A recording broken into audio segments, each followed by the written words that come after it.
Hello everyone, आज हम लोग प्रतिशत के बारे में पढ़ेंगे।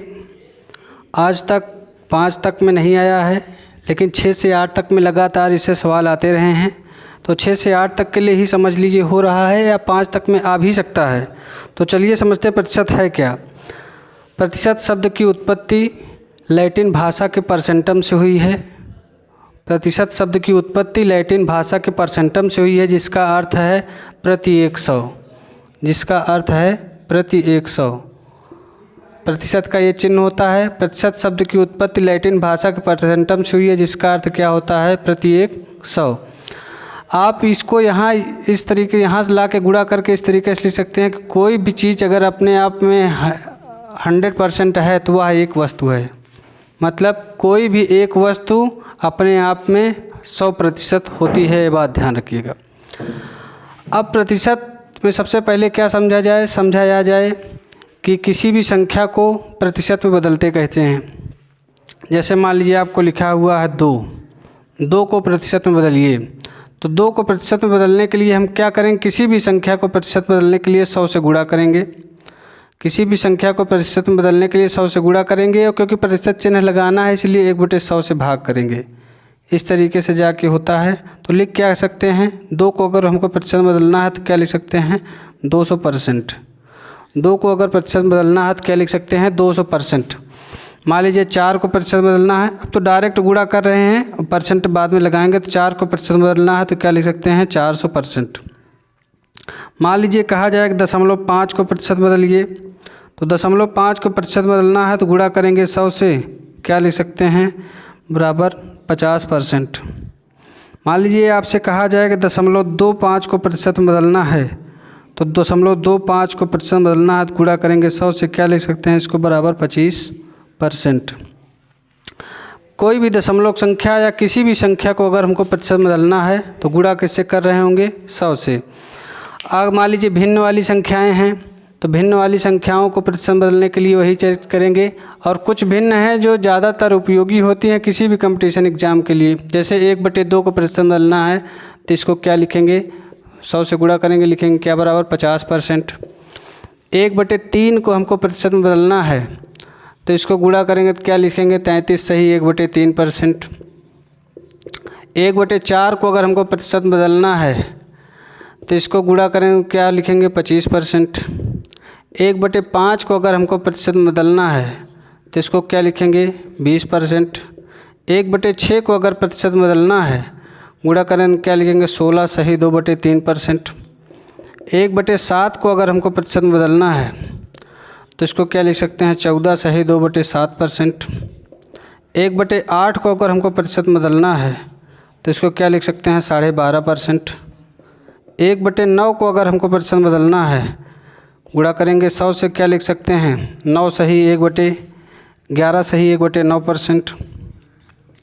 और 1/10 को हमको बदलना है तो क्या लिख सकते हैं 10%। और 1/11 को प्रतिशत में बदलना है तो क्या लिख सकते हैं 9 सही 1/11%।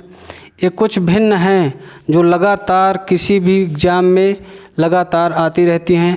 एक तो ये 1/3, दूसरा 1/6, 1/7, 1/8, 1/9 और 1/11।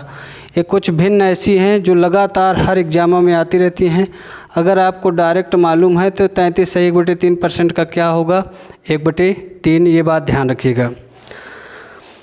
अब मान लीजिए जैसे किसी भी संख्या को प्रतिशत बदलना है तो जान गए कि हम गुणा किससे करेंगे 100 से।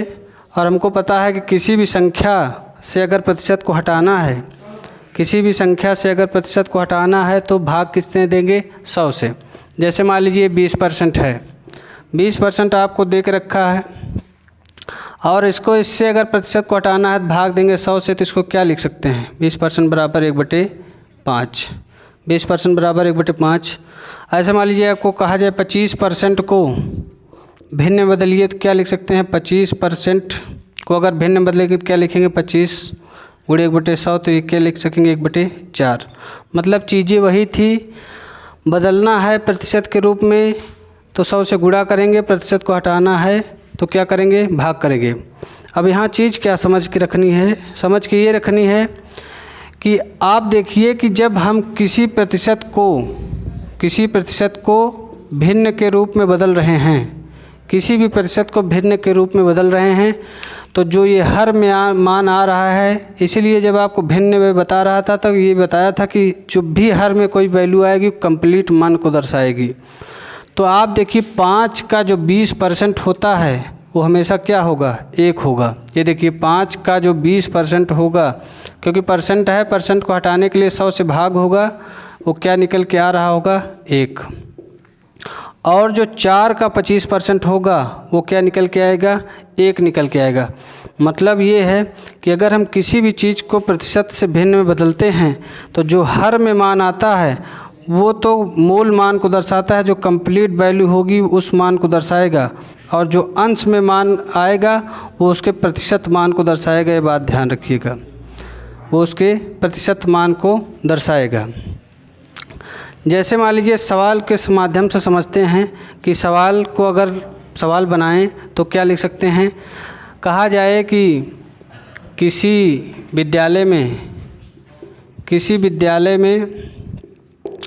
30% लड़के हैं, किसी विद्यालय में 30% लड़के हैं, यदि लड़कियों की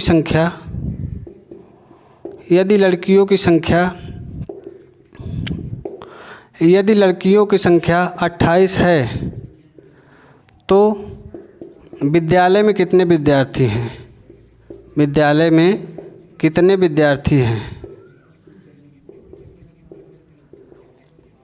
तो विद्यालय में कितने विद्यार्थी हैं ये आपको बता के रखना है। अब देखिए कि आपको वैल्यू दे के रखा है 30%। 30% को आपको अगर भिन्न बदलना आता है तो आप देखिए प्रतिशत को हटाने के लिए हमको किससे भाग देना होगा, 100 से। 0 से 0 काटेंगे, क्या निकल के आएगा, 3/10। तो 3/10 आया है, तो 10 का मतलब ये है कि विद्यालय में कुल 10 यूनिट बच्चे हैं, विद्यालय में कुल 10 यूनिट बच्चे हैं, जिसमें से 3 क्या हैं, कहा है विद्यालय में 30% लड़के हैं।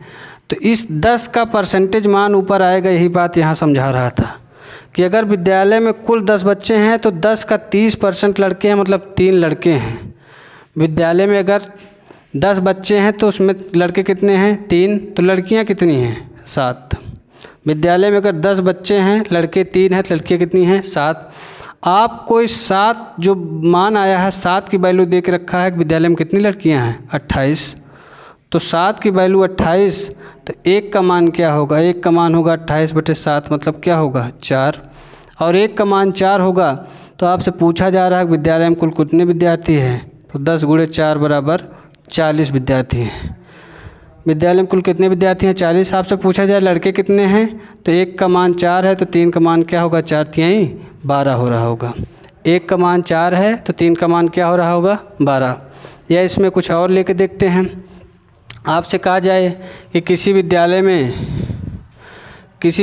में 16 सही 2/3% लड़के हैं, यदि लड़कियों की संख्या 16 सही 2/3% लड़के हैं, यदि लड़कियों की संख्या 30 है, यदि लड़कियों की संख्या 30 है तो विद्यालय में कुल कितने विद्यार्थी हैं। किसी विद्यालय में 16 सही 2/3 विद्यार्थी हैं, लड़के हैं, जिसमें लड़कियों की संख्या 30 है, तो विद्यालय में कुल कितने विद्यार्थी हैं। अब ये देखिए कि 16 सही 2/3% का मतलब क्या है, 16 सही 2/3% का मान हमेशा क्या होगा, 1/6 हो रहा होगा। तो 16 सही 2/3% का मान 1/6, मतलब कि अगर विद्यालय में कुल 6 बच्चे हैं, 6 विद्यार्थी हैं, तो उसमें लड़के कितने हैं, 1। 6 विद्यार्थी हैं तो लड़के कितने हैं, 1। तो लड़कियां कितनी हुई, 5। 6 विद्यार्थी में 1 लड़के हैं तो लड़कियां कितनी हुई, 5। और 5 की वैल्यू दे के रखा है, कितनी लड़कियां हैं, 30। 5 की वैल्यू अगर 30 है तो 1 का मान क्या होगा, 5 × 30, और 1 का मान 6 है, तो विद्यालय में कुल कितने विद्यार्थी हैं, 6। तो 6 × 6 = क्या निकल के मान आ रहा होगा, 36। तो विद्यालय में कुल कितने विद्यार्थी हैं, 36 विद्यार्थी हैं। अब आइए देखते हैं कुछ अलग टाइप के सवाल देखते हैं अलग टाइप के। देखिए क्या हो सकता है। जैसे मान लीजिए ये सवाल है कि किसी संख्या में उसी संख्या का 25% जोड़ने पर वह अपने आप की 60 हो जाती है, तो मूल संख्या क्या है। पहले बेसिक से समझ लेते हैं, फिर बाद में लगाएंगे। तो कहा जाए तो माना संख्या बराबर x। तो कह रहा है किसी संख्या में x में उसी का 25% जोड़ दिया जाए, किसी संख्या में उसी संख्या का 25% जोड़ दिया जाए तो वह क्या हो जाती है, वह 60 हो जाती है। किसी संख्या में उसी संख्या का 25% जोड़ने पर वह अपने आप की 60 हो जाती है। तो मूल संख्या क्या है, तो x प्लस x का 25% मतलब क्या है, x बटे 5, इसको लिख सकते हैं 25% बटे 100, 25 एकम 25 और 25 चौको 100 बराबर 60। तो 4 अब भिन्न है, भिन्न को हल करेंगे, 4x प्लस x बराबर क्या होगा, 5x बटे 4 बराबर 60। तो ये जाके गुणा होगा तो x बराबर क्या होगा, 60 गुणे 4 बटे 5। तो 5 से गुणा होगा 12 पंचे 60 और 12 चौक 48। क्या मान निकल के आ रहा होगा, 48।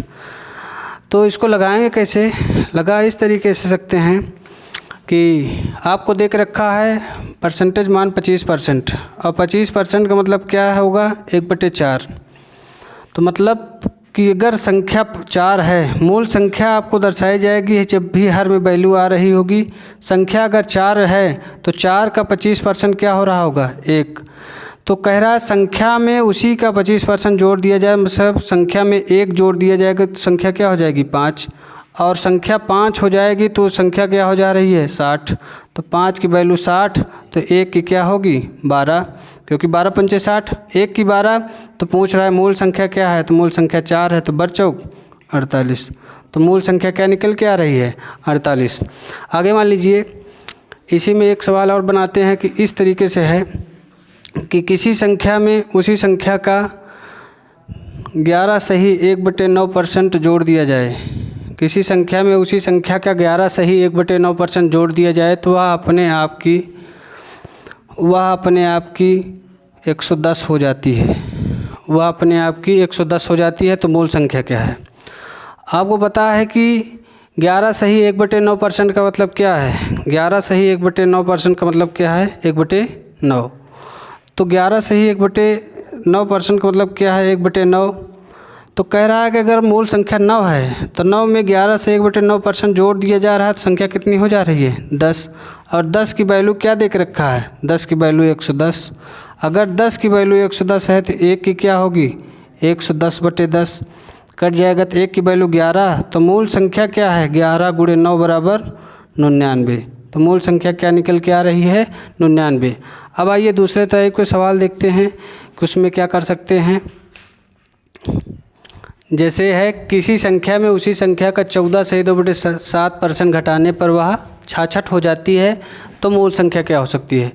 तो 14 सही 2/7% का मतलब क्या है, 14 सही 2/7% का मतलब क्या है, ये देखिए 14 सही 2/7% का मतलब होता है 1/7।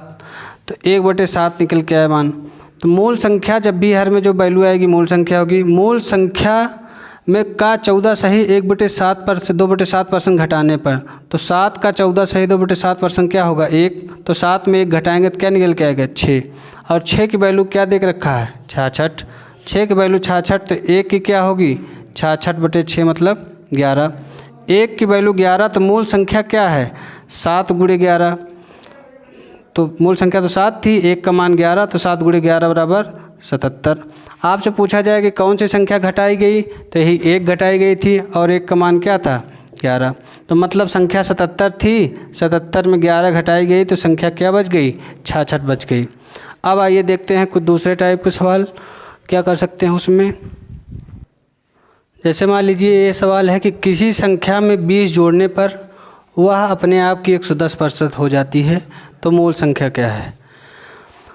तो मतलब ये है कि बेसिक से लगा सकते हैं, इसको लगाएंगे ऐसे ही कि 110% का मतलब क्या है, 110% मतलब है 110/100 मतलब 11/10। मतलब ये है कि 10 का 110% क्या हो रहा होगा, 11। कह ये रहा है कि किसी संख्या में उसी संख्या का 20 जोड़ने पर, अभी तक क्या था कि किसी संख्या में उसी का इतना प्रतिशत जोड़ा जा रहा था, अब कह रहा है किसी संख्या में उसी संख्या में 20 जोड़ने पर 110% हो जा रही। तो हमको पता है 10 में क्या जोड़ा जाए कि 11 हो जाए, तो तो 10 में क्या जोड़ा जाएगा 11 हो जाए, तो 10 में 1 जोड़ा जाएगा तो क्या हो जाएगा 11 हो जाएगा। तो संख्या में क्या जोड़ा जा रहा है कि संख्या बढ़ जा रही, 1 जोड़ा जा रहा है। 1 यूनिट की वैल्यू देख रखा है कि संख्या में क्या जोड़ा जा रहा है 20 जोड़ा जा रहा है। 1 यूनिट की वैल्यू 20, तो समूल संख्या क्या है 10, तो मूल संख्या का मान निकल के क्या आएगा 10 × 20 बराबर 200। तो मूल संख्या क्या है 200। तो इसी टाइप के सवाल बनेंगे। जैसे मान लीजिए और इसमें क्या निकल के आ सकता है कि किसी संख्या में 15 जोड़ने पर, किसी संख्या में 15 जोड़ने पर वह अपने आप की 120% हो जाती है, 120% हो जाती है। किसी संख्या में 15 जोड़ने पर वह अपने आप की 120% हो जाती है, तो मूल संख्या क्या है। तो 120% का मान क्या है, 120% का मान है 120/100, मतलब 2 0 0 0 कटा 2 6 12 2 5 10। तो हमको पता है कि संख्या में क्या जोड़ा जा रहा है कि संख्या 5 से 6 जो हो रही है, तो संख्या में 1 जोड़ा जा रहा है और 1 की वैल्यू क्या देख रखा है कि 15 जोड़ा जा रहा है। 1 की वैल्यू 15, तो मूल संख्या क्या है 5, तो 5 की वैल्यू क्या होगी 5 × 15 बराबर 15 × 5 = 75। तो मूल संख्या का मान निकल के क्या आ रहा है 75। तो आइए चलते हैं अगले टाइप के सवाल आगे कौन से हो सकते हैं। जैसे मान लीजिए लिखा हुआ है कि राम की आयु श्याम की आयु से 20% कम है, तो श्याम की आयु राम की आयु से कितने प्रतिशत अधिक है। तो कहने का तरीका ये है कि देख रखा है कि राम की आयु श्याम की आयु से 20% अधिक है, 20% कम है। तो इसका मतलब जो श्याम और राम 2 प्रकार के व्यक्ति हैं, श्याम और राम 2 प्रकार के व्यक्ति हैं, और राम की जो आयु है श्याम की आयु से 20% कम है। तो श्याम की आयु 20% कम है, तो 20% का मतलब क्या है 1/5। 20% का मतलब क्या होगा 1/5। तो श्याम की आयु कितनी है 5 है, श्याम की आयु कितनी है 5 है, तो राम की आयु श्याम की आयु से 1 कम है। तो अगर श्याम की आयु 5 है तो राम की आयु कितनी है 1 कम है 4 है। अब पूछ क्या रहा है, अब पूछ ये है रहा है, तो बताइए श्याम की आयु राम की आयु से कितने प्रतिशत अधिक है। बताइए श्याम की आयु राम की आयु से कितने प्रतिशत अधिक है।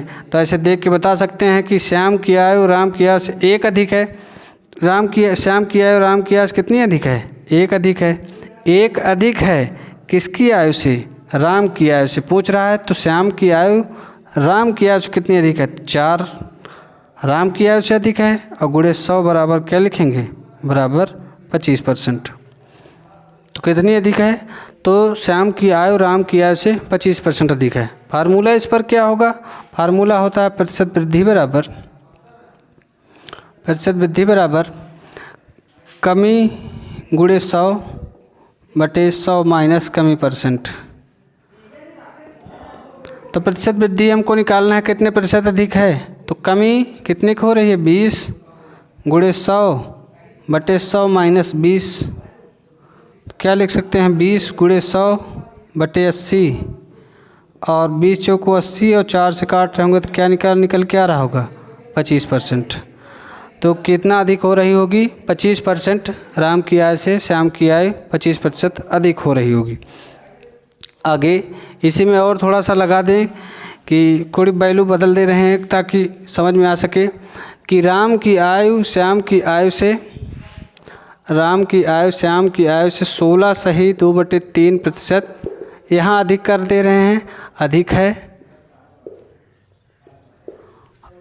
तो श्याम की आयु राम की आयु से कितने प्रतिशत कम है, ऐसे भी प्रश्न बनता है। तो श्याम की आयु राम की आयु से कितने प्रतिशत कम है। तो आप देखिए 16 सही 2/3% मान आया है। 16 सही 2/3% का मतलब क्या है 1/6। कह क्या रहा है, कह ये रहा है कि जो राम की आयु है श्याम की आयु से इतना अधिक है। तो श्याम की आयु से इतना अधिक है, तो 16 सही 2/3% मान बदलेंगे तो क्या होगा 1/6।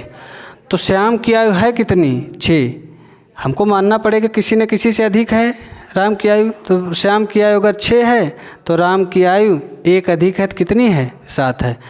देखिए श्याम की आयु कितनी है 6, और राम की श्याम से कितनी अधिक है 1 अधिक है 7। अब पूछ रहा है तो श्याम की आयु राम की आयु से कितने प्रतिशत कम है। तो श्याम की आयु राम की आयु से कितने कम है, 1 कम है। श्याम की आयु राम से कितनी कम है, 1 कम है। 1 कम है किससे, राम की आयु से, और गुणे 100 बराबर क्या लिखेंगे, 14 सही 2/3%। क्या मान निकल के आएगा, बराबर 14 सही 2/3%। तो चलिए आज के लिए इतना ही, आगे इसमें बहुत टाइप के सवाल हैं, आगे जो भी बचेगा कल करेंगे। चलिए थैंक यू।